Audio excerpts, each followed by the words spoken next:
Welcome to Ron's Amazing Stories, the podcast where every episode takes you on a journey through captivating tales, thrilling adventures, and unforgettable moments. It's amazing. From heart-pounding mysteries to inspiring true stories, we'll bring you narratives that spark your imagination and keep you on the edge of your seat. So sit back, relax, and get ready to explore the extraordinary. Because with Ron, every story is an amazing story. That's amazing.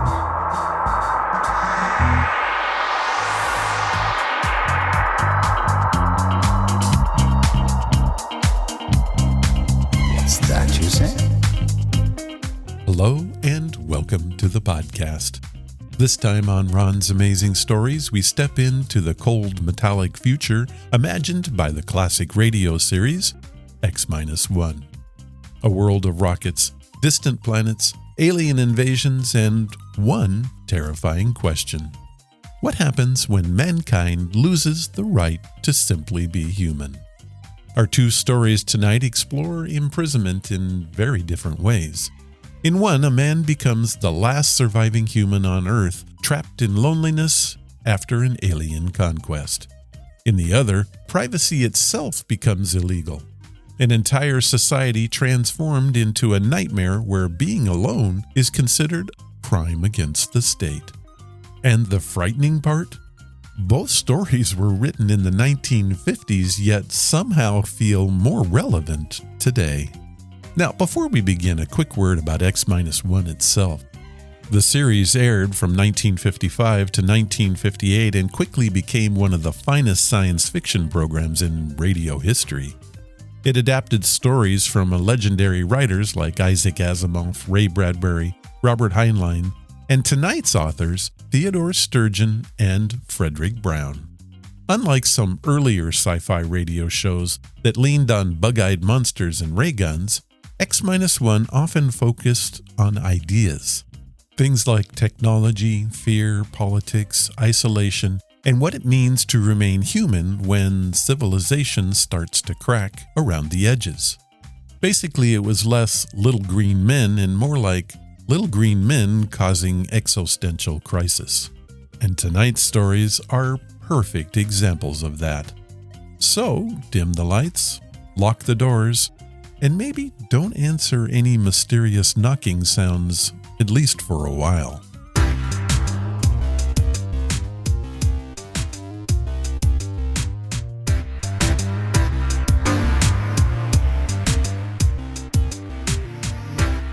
Our first story begins with one of the most famous lines in science fiction history, but it grows into something much larger than a simple twist ending. It was written by Frederick Brown, and I'll share what he had to say in just a moment. His story, Knock, explores a terrifying kind of imprisonment. Not bars, not chains, but isolation. Imagine being the last human alive. No voices, no laughter, no future, just silence, and the knowledge that your entire species has just been erased. There's something deeply unsettling about solitude when it's no longer a choice. Human beings are not built for endless silence. We're creatures who gather around campfires, radios, dinner tables, and yes, even podcasts. Strip all that away, and even the strongest person begins to crack. And that's what makes this story so effective. Beneath the alien invasion and science fiction adventure is a very human fear: being completely alone. But as frightening as total isolation can be, there may be something worse waiting ahead tonight. A world where privacy itself disappears. Funny how mankind always seems to swing from one extreme to the other. From the old-time radio series X Minus One, we have Knock. It first aired on May 22nd, 1955. Countdown for blastoff. X -5, -4, -3, -2, X Minus One, fire!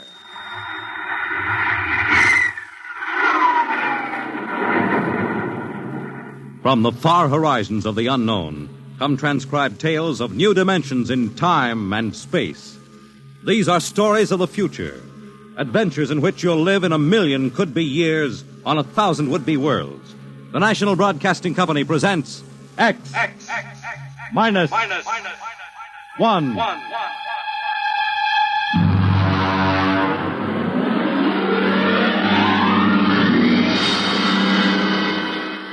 Tonight, the science fiction classic, Knock, by Frederick Brown.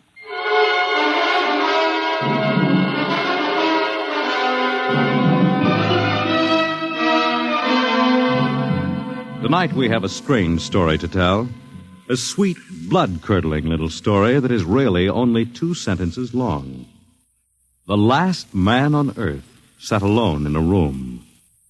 There was a knock at the door.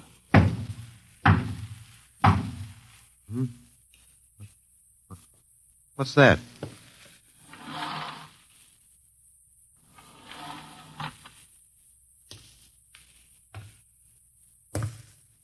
Good morning, man. What? Who are you? You have regained consciousness. Who are you? I am Zan. I'm still asleep, I must be. You are not asleep. Maybe if I close my eyes, it'll go away. I will not go away, man. No. I guess I'm awake. What are you? I am a Zan. What's that? A Zan is intelligent life. Look, I don't... What happened? Where are you from? From Planet 7 in the 3rd galaxy in the 4th quadrant. Where? It is not necessary to repeat information which is correct in the original statement. Planet 7, but... You mean I'm not on Earth? You are still on your planet. But what are you doing here? The Zans have annexed your world. You mean you've conquered Earth? Yes, that is correct. We will now prepare your planet for habitation by the Zan. How about the people? What about the population of the world? You are the population of the world. Hmm? Now, wait a minute. I can't... I don't understand what's happened. The Zan have landed on your planet. We have removed the lower life forms to prepare for colonization by the Zan. When did all this happen? 2 days ago. You have been unconscious until now. You really mean I'm the last man on Earth? That is correct. Identify yourself now. What? Kindly provide data as to your position in the elementary social order of your planet. I'm Walter Phelan, Associate Professor of Anthropology at Nathan University. How do you speak English? We have deciphered your written and recorded records. It is not difficult to reconstruct your language. It is a primary type of auditory communication. Oh. Is there anything you want to complete your natural habitat? You mean I'm a prisoner? That is correct. What will you want further in your room? Do I have to stay here? Yes. The rest of my life? Forever. You better bring me my books. That will be done. That's rather considerate of you. You know, I've got to call you something. Do you mind if I call you George? It is immaterial. I will be back, Associate Professor of Anthropology. Oh, that's all right, George. Just call me Walter. Very well, Walter.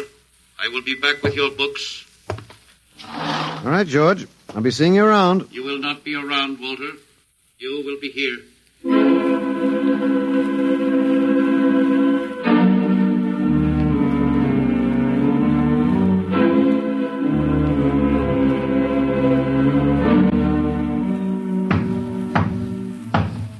Come in. Oh, hello, George. Hello, Walter. Wait a minute. You're not George. You're different somehow. It makes no difference. The Zan are many, and they are one.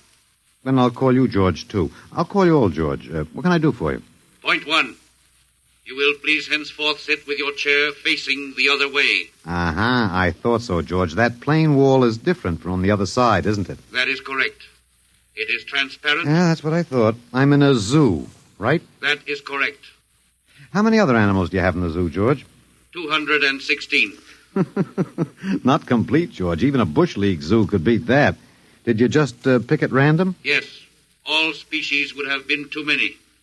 Male and female, each of 108 kinds. Male and female, huh? Of all the animals? There is a female of your species among the collection. Anyone I know? Well, never mind. It doesn't matter anyway. Well, what do you feed us all, eh? For carnivorous species, we make synthetics. The flora was not hurt by the vibrations which destroyed animal life. Oh, nice for the flora. Well, George, you started out with point 1. I deduce there is a point 2 kicking around somewhere. What is it? Something we do not understand. Oh? 2 of the other animals sleep and do not wake. They are cold. Don't worry, George. It happens in the best regulated zoos. What is wrong with them, Walter? Nothing much. They're just dead. Dead? Mm-hmm. That means stopped. But nothing stopped them. Each was alone. Well, maybe they just died of old age. Old age? I do not understand. You don't? Well, how old are you, George? Your planet went around the sun about 7,000 times since I was born. 7,000 years? Yes, I am still young. Yeah, a babe in arms. Look, George, you've got something to learn about this planet you've hijacked. Here on Earth, we've got somebody you don't know where you come from. An old man with a beard and an hourglass and a scythe. Your vibrations didn't kill him. What is he? Oh, old man Death. Down here, our people and animals live until somebody, the Grim Reaper, stops them. He will stop more? Well, he gets us all, George. With your lifespan, it won't seem like a minute and we'll all be gone. Looks like you made a mistake, George. And I don't think there's much you can do about it. That is not correct. The Zan is a logical being. We will take action.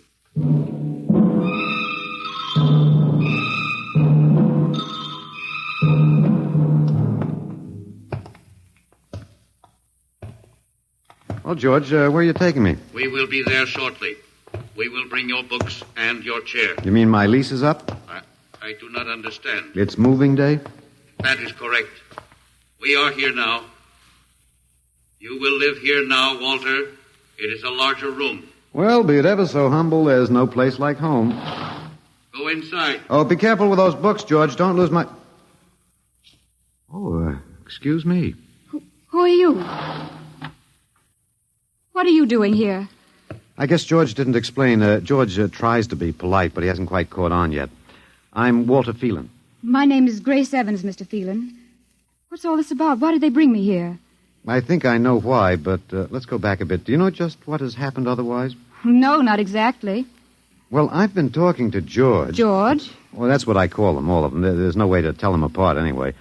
There aren't many of them here yet. They come from outside the solar system, sort of an advanced scouting party. I saw their spaceship. It's as big as a mountain. Yeah, they're moving in on us. They cleaned off the Earth with some kind of vibration. It destroys all sorts of animal life. I don't know whether they did it all at once or if they had to circle the Earth a few times, but they killed everybody. No.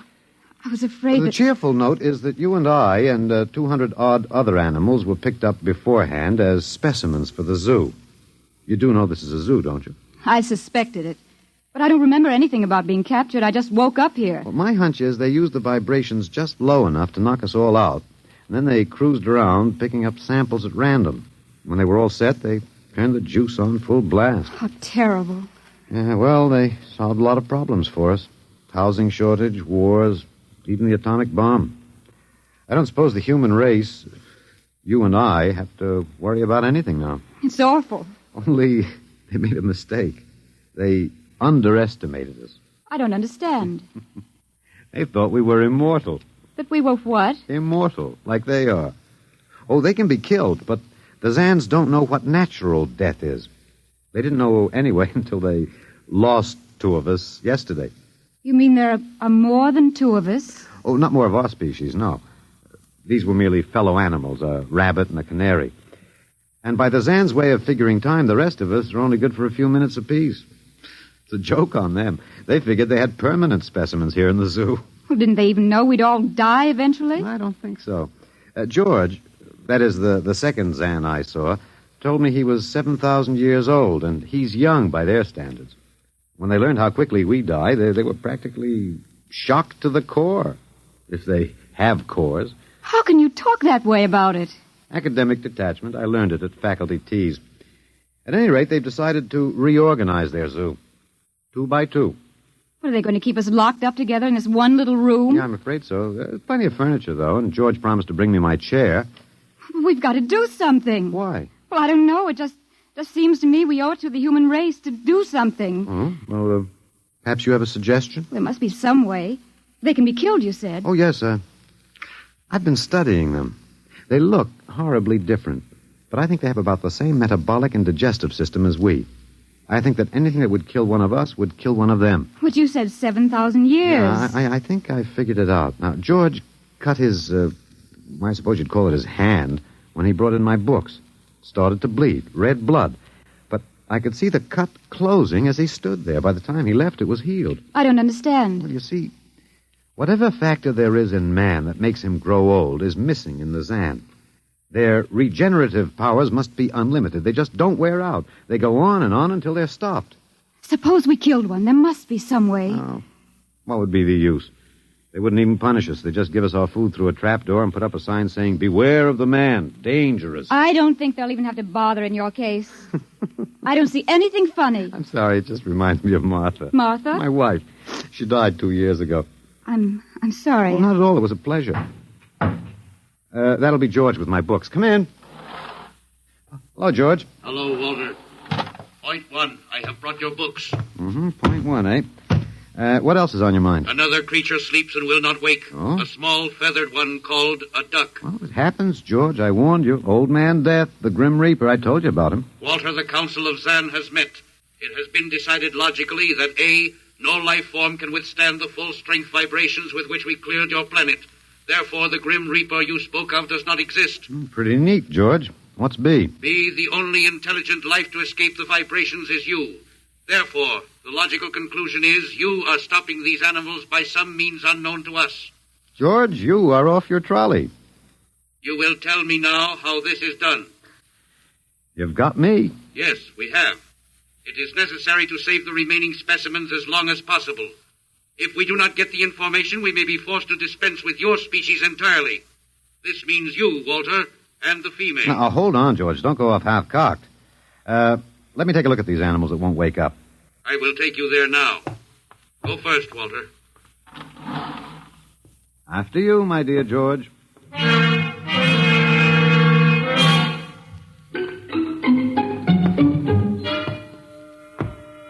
This is the weasel. Now, you should have got him in the winter, George. The fur's worth more then. It's ermine. This is the reptile cage. Mm-hmm. Here are the ducks. That is the male. The female has been stopped. Yeah, lucky girl. What's the matter, fellow? Lonely? Walter, you will tell me how you stopped the female duck. Oh, you got me, George. I didn't do it. Maybe she died of the Dutch elm blight. Walter, you are not being logical. We have concluded you are stopping these animals. Tell us now how it is done. I've told you, George. I haven't the foggiest notion. Very well. We will have to take further action. Oh, what are you going to do, George? We will go back now to your room.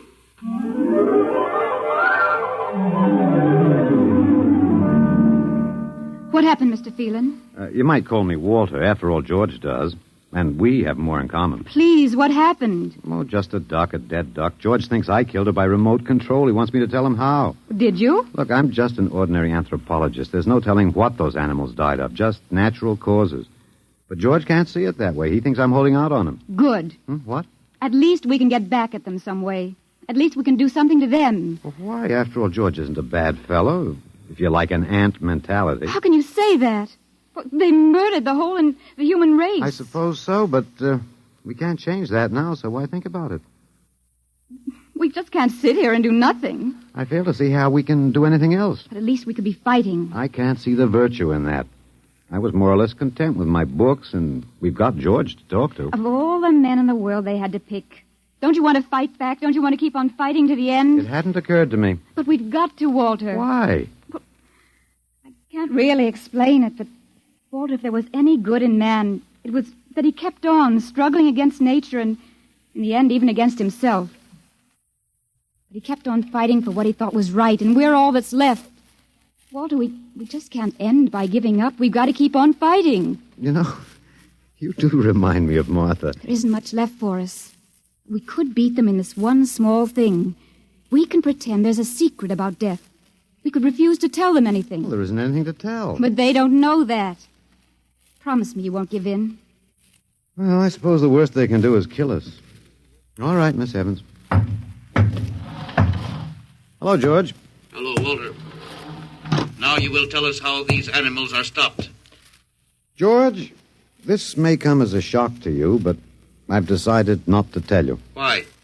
Oh, a romantic attachment to lost causes. My grandfather was a Confederate officer. Walter, you are not being logical. Neither was my grandfather. He charged a Yankee battery with 1 round of ammunition and a corncob pipe. You are not logical, but that is expected in lower life forms. You will come with me now, Walter. Where are you taking him? To the 2nd level. Go now, Walter. You won't tell them. I can't guarantee anything, but as of now, I don't intend to. We've got to fight, Walter. Remember that. We've got to go out fighting. Yes. Yes, I think you're right. Go now, Walter. Goodbye.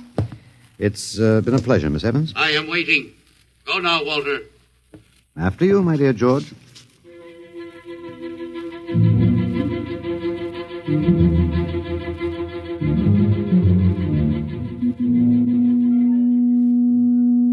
You will tell us now, Walter?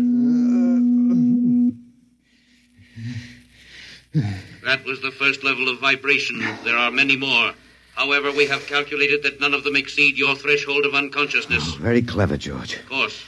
You will tell us now, how do you stop these animals? You will tell us now? As of now, no. However, I'm not very brave, if that encourages you, George. You are not being logical, Walter. You're telling me. We will now use vibration level 2.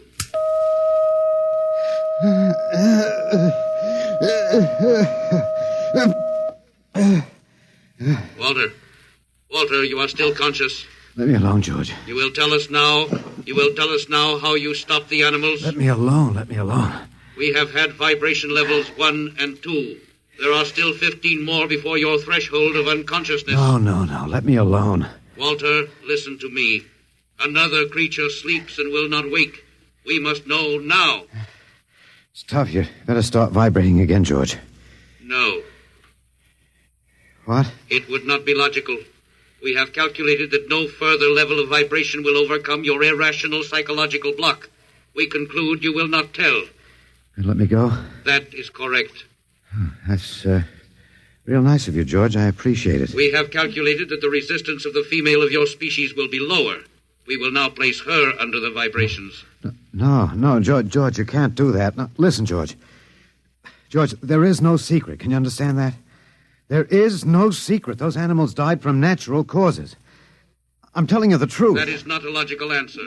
We will get the woman. I've told you the truth. Can't you understand? We must know now. The female animal cage next to the duck has been stopped. We must preserve the survivor. The animal next to the duck? We will bring the woman here. She will tell us after the vibration. No. Listen, George. You want the truth? You want to know how to save the mates of the animals that have been stopped? You will tell us now? Yes, I'll tell you now. I give up. But you've got to promise to leave the woman alone. You promise, George? If we receive the answer from you, Walter, there will be no further need for the vibrations. Well, I guess that'll have to do. All right. All right. Take me to that stopped animal. I'll tell you how to save the mate. Very well, Walter. You are being logical now. We will go.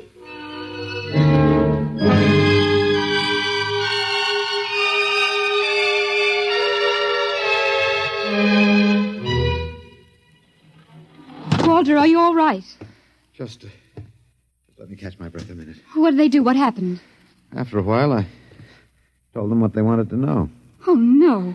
As George pointed out, it seemed to be the logical thing at the time. But you promised. I know. It was our last chance to beat them on even one little thing. Perhaps. You mind if I sit down? You gave up. I suppose you could call it that. I'm very tired. They've beaten us completely then. There isn't even anything we can do. The last of the human race, and we give up. We don't even die fighting. Oh, it isn't that bad. Something might turn up, Martha. What did you call me? Huh? No, I must have said Martha. Sorry, she was my wife. She died 2 years ago. What were you saying? Nothing. It doesn't matter. It's too late. It's too late for the whole human race. What now, George? The Council of the Zan has met. No? Something wrong, George? A Zan has been stopped. What? Zan is dead? That is correct. Well, you didn't believe me, George. But you can die. You can really die. You'll have to get used to that if you're going to stay here. The council has decided. A, you have in some way stopped this Zan. B, you and the woman must be eliminated. Walter. No, you've got it wrong, George. The council has decided. This time you will have the full vibration. This time. Walter, what did they do to you? Oh, they have a rather effective third degree. They tortured you, Walter? Yes. And I thought... Oh, Walter, it was all my fault. I wouldn't even have tried without you. I suppose we have a last chance now to end with some dignity. I think you're a very brave man, Walter. No, not very. There isn't much else to do. Do we go now, George? Now, Walter. Wait. What's that? I have been told another Zan has died. Now will you believe me? The council of the Zan meets now. 2 gone already, and you were with me, George. You know I didn't kill this one. What stopped him then? I told you, it's old man Death. You came to the wrong planet, George. Your immortality doesn't go down here.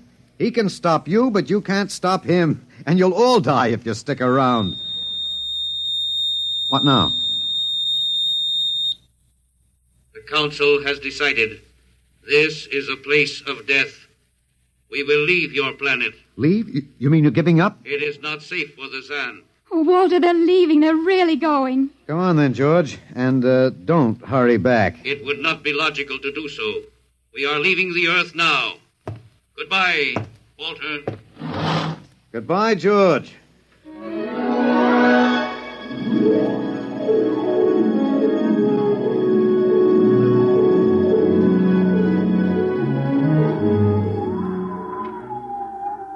Well, they're all aboard now. So wonderful to feel the sun and the wind again. Yeah, they've closed the hatches. Walter, is it safe for us to be out here? Yes, they're not interested in us any longer. They only want to get away. And I want to see this, Grace. The Zan leaving Earth forever. They're blasting off. There they go. Yes, it's all over now. Well, I suppose we might as well go back in. I still don't understand. Walter, what made them go? I just told them the facts of life. Of death, you mean? No, of life. After all, I thought George was old enough to know. At 7,000 years, he was going to be a pretty big boy. I wish you'd stop joking and tell me what happened. Look out for the step. Well, you remember when the first animals died? The rabbit and the duck? Yeah, and their mates just started to pine and waste away? Yes. Well, that worried the Zan. They wanted to keep the last specimens alive if they could. So finally, I broke down and told them about affection. Affection? Yes. And then I introduced Donald. Donald, who's that? Here we are. Grace, meet Donald. Oh, Walter, please, what does affection have to do with it? That's what the Zan wanted to know. I told him it was love that made the world go round. That having lost his mate, Donald would die immediately unless he had affection and constant petting. Petting? I even showed him how. Here, fella, come on. Come here. Yeah. I held Donald in my arms, and I petted him a while. Then I let the Zan take over with the animal in the next cage. What animal? Take a look. You mean this cage? Watch out. Don't go too close. Walter, it's a rattlesnake. Yes. Their metabolism made it impossible for them to die of old age, but I had a hunch that they could be poisoned. Then it was the snake that killed the two Zan. They never even knew what bit them. Then you outwitted them, Walter. Well, I suppose... I thought you'd just given up. Oh, Walter, I'm so ashamed. You don't have to be. I had given up. I probably wouldn't have fought if you hadn't pushed me. Well, we've got a world to plan. A new world, Grace. I know. We'll have to decide which animals to let out of the zoo and which ones it'd be safer to keep in. But first, there's a bigger problem. What's that? The human race. Oh. We've got to make a decision about that. Pretty important one. Yes, but... It's been a nice race, even if nobody won it. Of course, it may go backward for a while until it gets its breath, but we can save the books and all the most important things and get it started ahead once more. No. It's the Garden of Eden all over again. But Eve, you'll have to watch out for that snake. Now, don't be ridiculous, Walter. Funny, you even blush like Martha. Only you're stronger than she was. Prettier, too. I wish you'd forget about Martha. I think I will, my dear. If you'll give me time. Now, Walter Phelan, you listen to me. If you think for 1 minute that I thought it would never happen to me again. But it is love that makes the world go round. So, Grace, if you could only... No. I wouldn't marry you if you were the last man on earth. But that's exactly what I am. I don't care. I don't even want to talk about it. I'm going out. All right, my dear, but think it over. And please come back.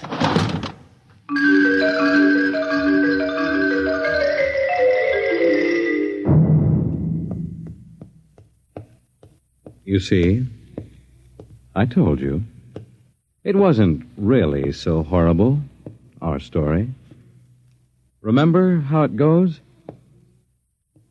The last man on earth sat alone in a room. And then there was a knock on the door. Come in. Come in, Grace, my dear.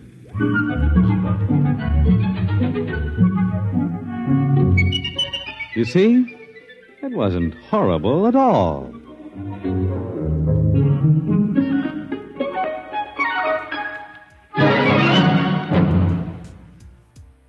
Well, that's got to be one lonely ending. Or is it? In Knock, imprisonment came through isolation. One man separated from humanity itself, trapped in a devastated world where silence became its own kind of punishment. But now our next story takes the exact opposite approach. What if solitude itself became illegal? What if every moment of privacy was treated like suspicious behavior? What if the government or society decided that people should never be allowed to think, feel, or exist alone? That is the chilling idea behind our second feature. And honestly, for a story written in 1956, it feels uncomfortably modern. Cameras everywhere, constant observation, social pressure replacing freedom, a culture where individuality slowly disappears because everyone is expected to perform happiness together at all times. It's enough to make you nostalgic for the days when the worst invasion of privacy was a party line telephone and Mr. Henderson listening in from 3 farms down. Theodore Sturgeon's story is not really about science fiction gadgets. It's about control. About how fear and charisma can slowly convince ordinary people to surrender freedom without realizing what they're losing. From July 3rd, 1956, here is Mr. Costello, Hero.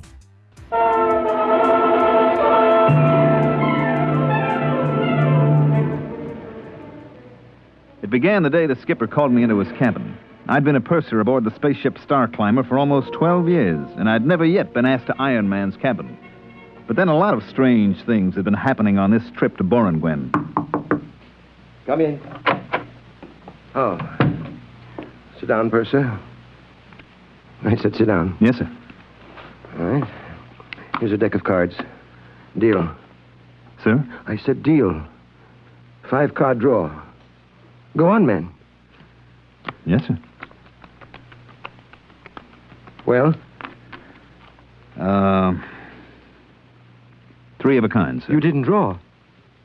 I beg your pardon? When you play draw poker, you're supposed to draw.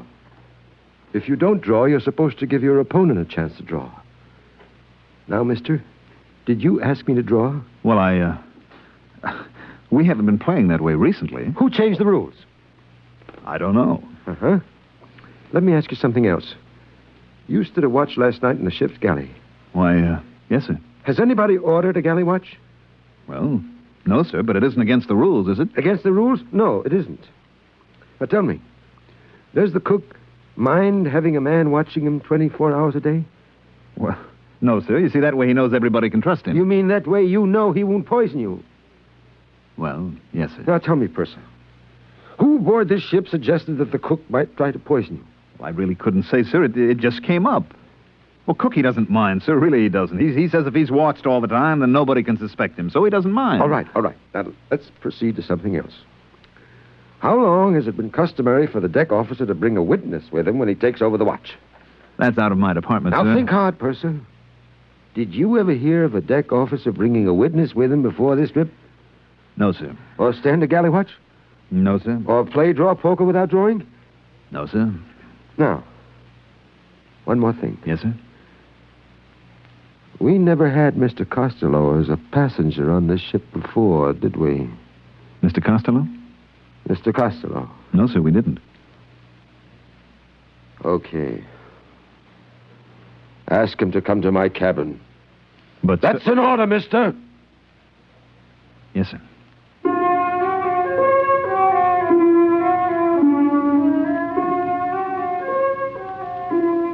Let me tell you about Mr. Costello. He was our only passenger.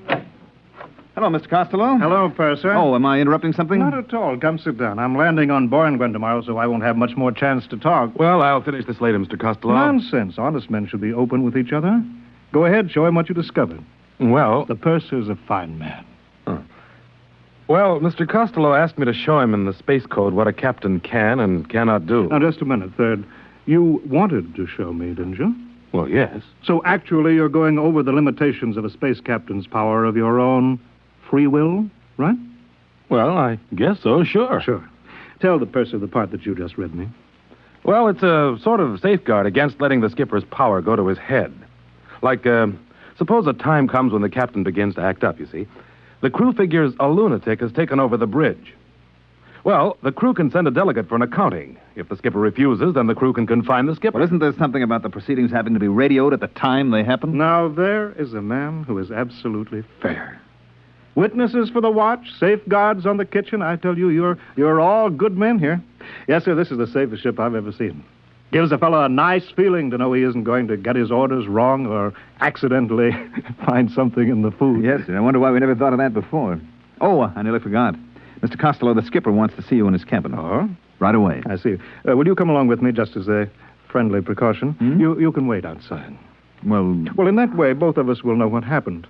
I'll never be able to say that you didn't give me the message, and you'll be able to say I went to see the skipper. Right? Well, I guess so. You know, that this buddy system sort of makes everything safer, doesn't it? That's right, Purser. You can't do anything bad if you have a friend along to witness.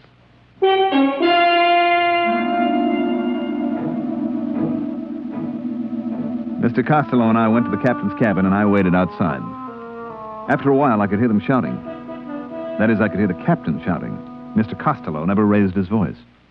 And let me tell you, Mr. Costello, that if my crew questions my sanity, they have legal recourse.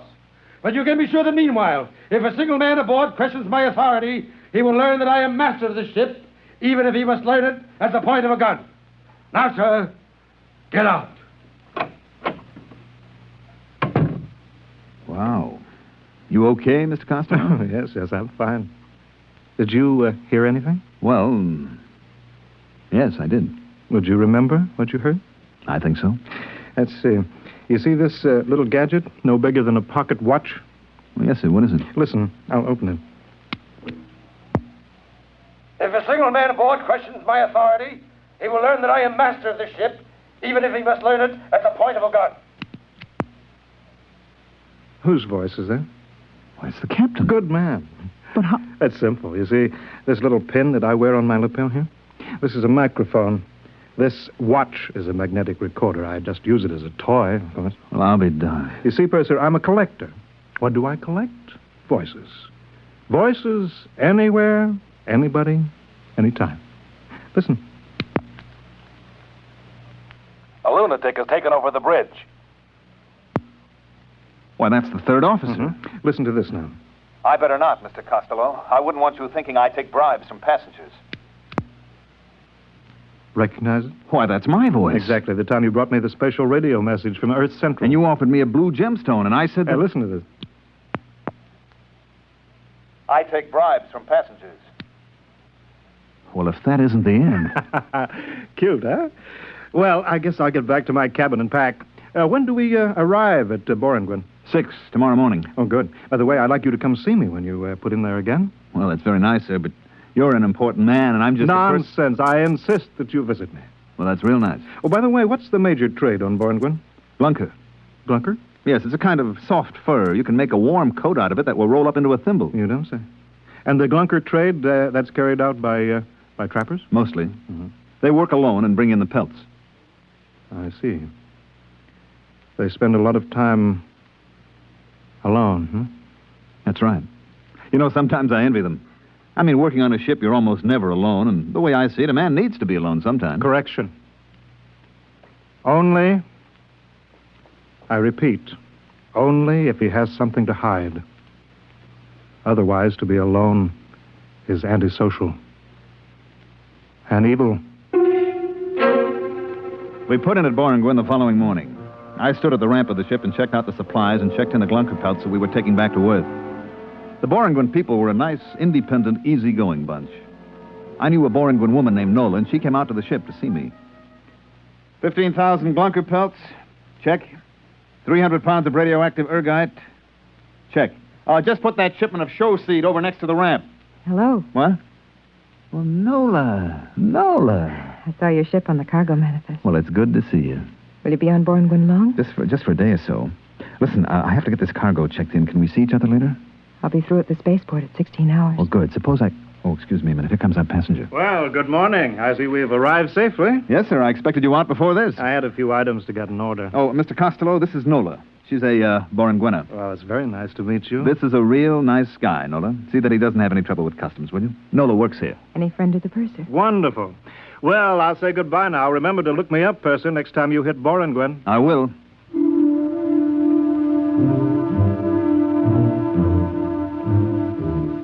He gave me that big, warm handshake of his and clapped his arm on my shoulder. Gave you a good feeling to know that a big shot like Mr. Costello really liked you. I got the rest of the cargo checked in. Took maybe 3 hours. Then I was about to go in and ask the skipper for leave when a couple of guys with Space Bureau credentials came aboard. All right, that's it, boys. Close the hatches. Excuse me. Yes? Space Bureau. Is Captain Ireson aboard? Why, yes. You're the purser, huh? That's right. Something wrong? Would you mind answering a couple of questions? Not at all. Has the captain been behaving strangely this trip? Well, not strangely, exactly. Anything unusual? Well, no. He called me in for a card game. Mm-hmm. Does that happen often? No, never happened before. Was he upset? Yes, I guess he was. Okay. This gentleman would like you to answer a few simple questions. Meanwhile, I'll look up the skipper.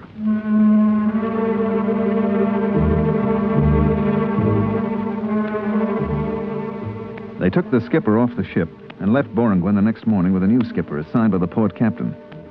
There was a rumor later that old Iron Man had been court-martialed or something. Nobody knew for certain. We made the rounds after that. Sigma, Nightingale, Carino, all the planets in the fourth system. We even went back to Earth with a load of lizard skins and black prints. It must have been about, 16 months later that we made for Borngwen again. I was talking to the third officer. Purser. I'd like to talk to you. Go ahead. We land at Borngwen tomorrow. So? I don't like it. What's wrong with Borngwen? It's one of the best ports in the system. It was. What do you mean? We got a radiogram from the Borngwen Customs a little while ago. Okay, we got a radiogram. Some bureaucrat sent it. Nothing'll happen. Another thing. The way it was signed. How was it signed? Loneliness is evil. Port Captain Borngwen. Loneliness is evil? That's what it said. On a government radiogram? Mm-hmm. Loneliness is evil. Where did I hear that before?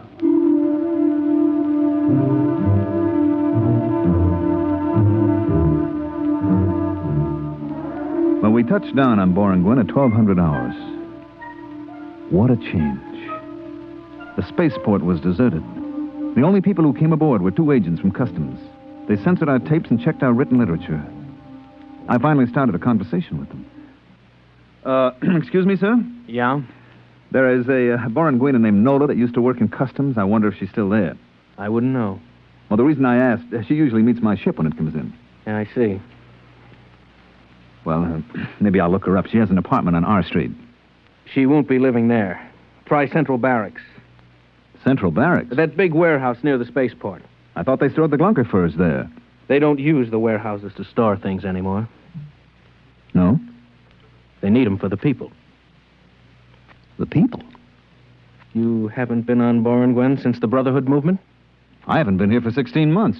Well, you'll find that the people have moved into the warehouses now. Well, what about the apartments? What about the homes? They're used only for storage space. I don't get it. Look, we haven't got time to explain now. My partner and I have to get back to Central Control. Well, maybe I'll go to try and find Nola. Better take a companion. What for? They don't like soloists on Boren, Gwen. Since when? Since Brotherhood. No ladder has a single rung, you know. So what? It takes 100 pair of hands to build a house. Okay. A single pair is useless. Not only useless, but evil. I don't get your drift. All humanity is made up of many parts. Any part that wants to go off by itself hurts the main thing. What good would your hand be if a single finger suddenly decided to go off by itself? Listen, is this a gag? It's deadly serious. Well, suppose I want to go off by myself. We'll help you. And suppose I don't want to be helped. Then you're a trapper, a glunker. You'll be sent into the bush country where the other soloists are sent. Holy smokes, this place has gone mad. Are you coming with us? Look, just suppose that I want to walk across the field to the warehouse by myself, all alone. You can try. But you won't get 2 steps before they pick you up. Take our advice. Get a companion.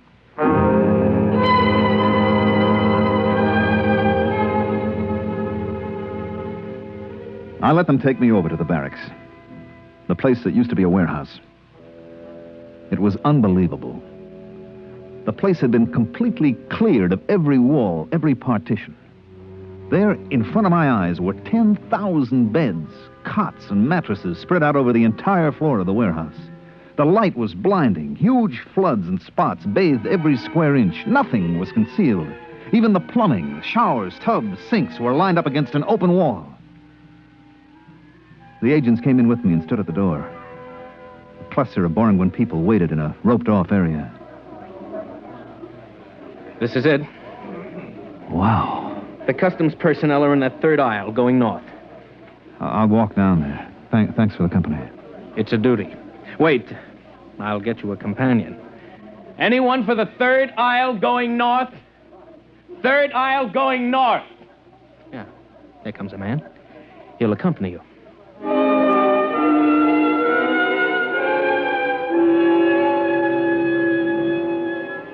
A small, frightened-looking man detached himself from the waiting group and went with me up the aisle of the warehouse. The sound, the smells were frightening. Thousands of people milling around, no privacy, everyone terrified of being alone. I wondered how this had happened. Finally, after an hour of searching, I found my friend Nola.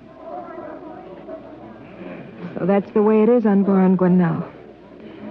Nobody seems to know just how it happened. Just seemed better to be with somebody all the time. Then nobody could accuse you of doing anything wrong. But somebody must have started these accusations. Somebody must have put the fear into people. I don't know. It started with the Glunkers. The fur trappers? That's right. We began to hear things about them. That they were thieves, that they planned to take over the city. Just rumors, of course.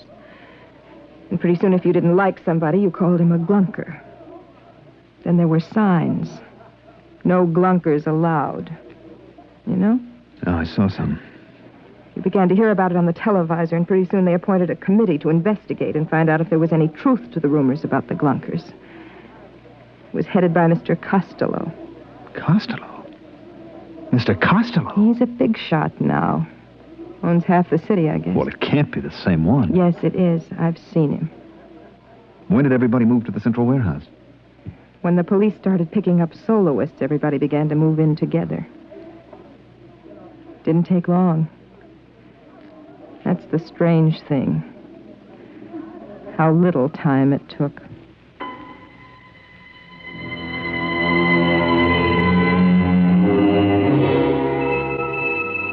I talked to Nola for a while, then I couldn't take it any longer. I had to get out, to get away by myself. I found somebody who was going toward the exit, and after a while, we were standing outside the warehouse entrance. I'm going south. I'm going north to the spaceport. Oh. Tell me, does anybody travel alone? Sometimes we take a chance on it. I guess I'll have to take a chance right now. I'll be late for my job if somebody doesn't come along soon. Where do you work? That orange building right across the street. Would you like me to walk with you? Oh, you'll just get stranded there. I'll make a run for it. The street looks clear. Well, thanks for the company. Not at all. So long. Hey, mister, look out, that car. Look out! Why, you... Is he dead? Yes, sir. That was deliberate. I saw you. Hello, Purser. What's Mr. Costello? Yes, I'm sorry about the accident. My chauffeur was... He tried to run away. That's what happens to soloists. If he'd had a companion to warn him, to thrust him out of the way. You understand that, don't you, Purser? I don't know. Climb into the car. You can't go wandering about Borrington alone. Well, Police will take care of the body. It's all right. Okay, if you say so, Mr. Costello. Drive to the spaceport. Yes, sir.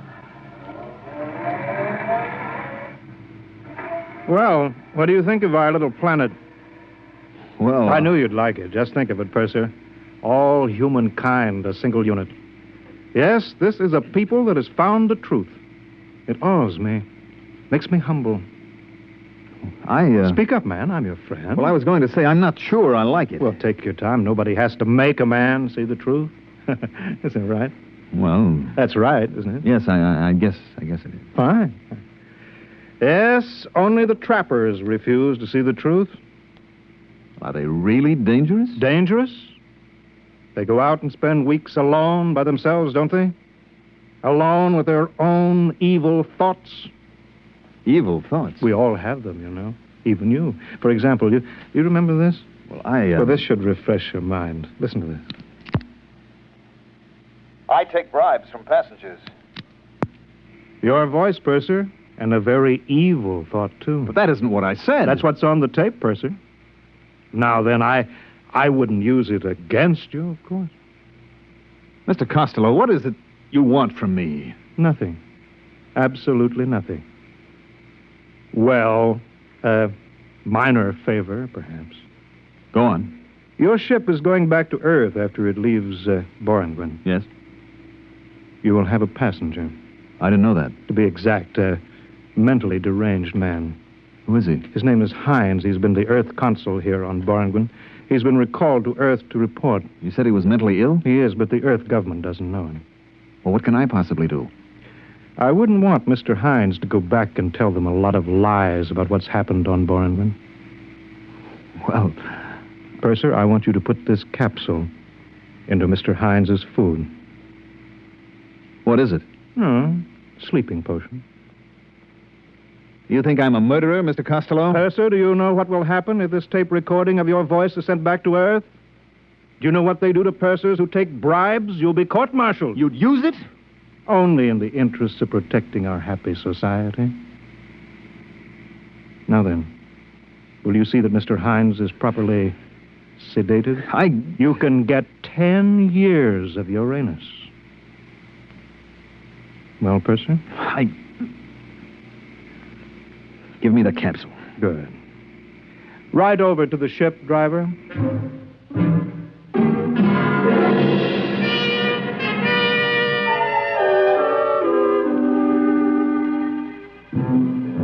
The first day out, the Earth Council, Mr. Hines, was in his cabin, and I brought him his dinner. He was a tense, nervous little man. Here's your dinner, sir. Put it down, Steward. Oh, I'm the purser, sir. The steward's ill, and I'm helping out. I see. Do you know what's happened on Borrington? I was only there a few hours, Mr. Hines. Let me tell you, then. You won't believe it. Nobody will believe it. First, it was a little wedge, driven in the one place it might exist between the city people and the trappers, the glunkers. Suddenly, the glunkers were a menace. Then came the changes. You didn't have to prove that a glumper had done anything. You just had to prove he was a glunker. It all happened so fast. Pretty soon you were afraid to be alone for a second. There was a man named Costello. He came from Earth. I know him. You know him? He went to Borrington on this ship. Then you must be the one. The one? Which one? Who testified against your captain for the court-martial. What? There was a tape recording, your voice and the voice of the third officer. Costello had them. He used them to send the skipper to Uranus? I didn't know. You must have known. What's happened to us? What's happened? What?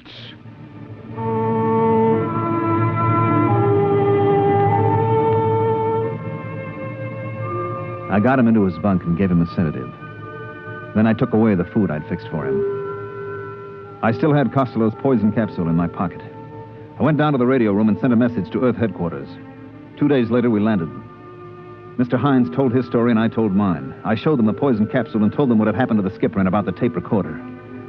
Within 24 hours, a task force of the Earth fleet was on its way to Boranguin. It wasn't much of a battle, they tell me. The Boranguin army didn't have its heart in it.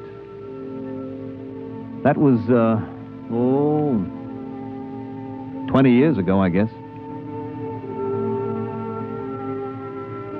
About Mr. Costello? I met him again last week, right here on Earth. Funny thing, I was sitting in Central Park on a bench. Well, if it isn't the purser. I'm sorry, I don't believe... Look closer. Don't you recognize me? No, Why, Mr. Costello. I thought you... You thought I was on Uranus? I was. I served 20 years. Mind if I sit down? It's a free Earth. You know, I'm glad I ran into you. I think you may be just the man that I need. Need? Yes. Let me show you something. Here, in this pouch. Recognize these? They're just live ants. Exactly. Let me dump them out on the ground. Won't they crawl away? They'll come back. Watch. You see, I put a little piece of this bread in the pouch, and I lay it on the ground. See how they crawl back? Yes, all except that one. He's interested in that dead caterpillar. Yes. You see, about 1 in 30 I discovered will eat something different. Break away from the pack. So what? Don't you see, man? If we can find a way to make the others turn on that 1 in 30, if we can make the bread eaters think that the caterpillar eaters are dangerous... They're not dangerous. They're just different. What's the difference? Just so we can get the bread eaters scared enough. They'll turn on the others. And then? And then we can make them do anything that we want. You see what I'm driving at? If you think of these ants as people, well, where are you going? I'm leaving, Mr. Costello. Why? Doesn't what I say make sense? Yes, it does, Mr. Costello, except for one thing.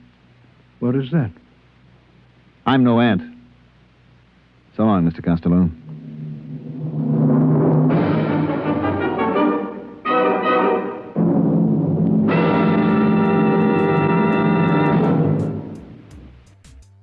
Tonight's stories may seem very different on the surface, but they are deeply connected.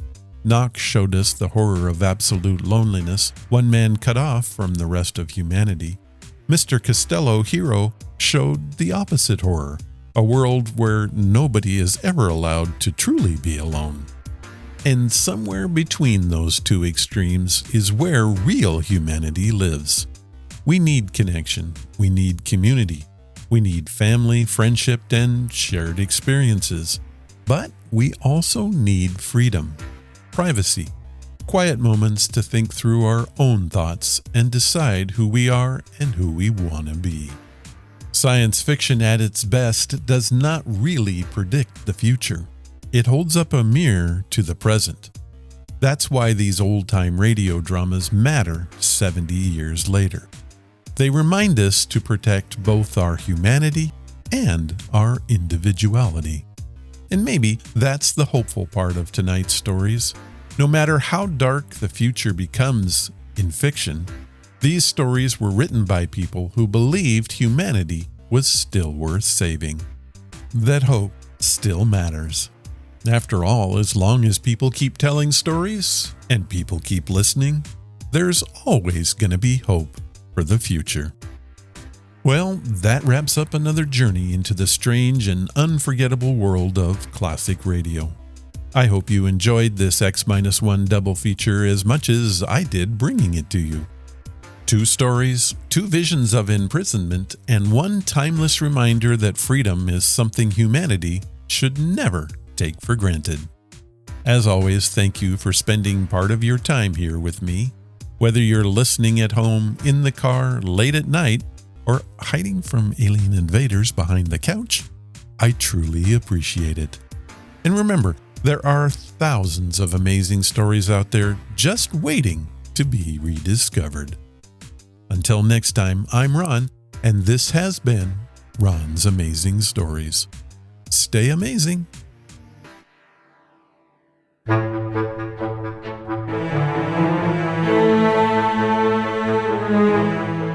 That was episode number 736, and it was brought to you by Audible.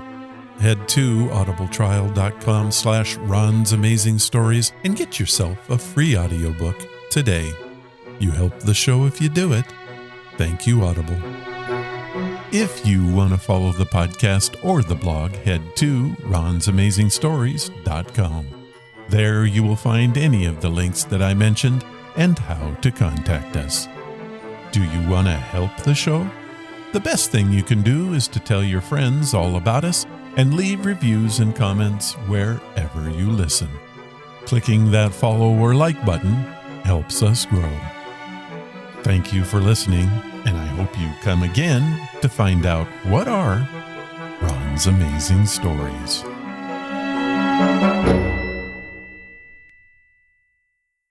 All of the vintage audio used in the podcast is believed to be in the public domain. Ron's Amazing Stories does not own the rights to any of the old-time radio used here. If you hold the rights to any of the shows played, please contact us immediately at ronsamazingstories.com.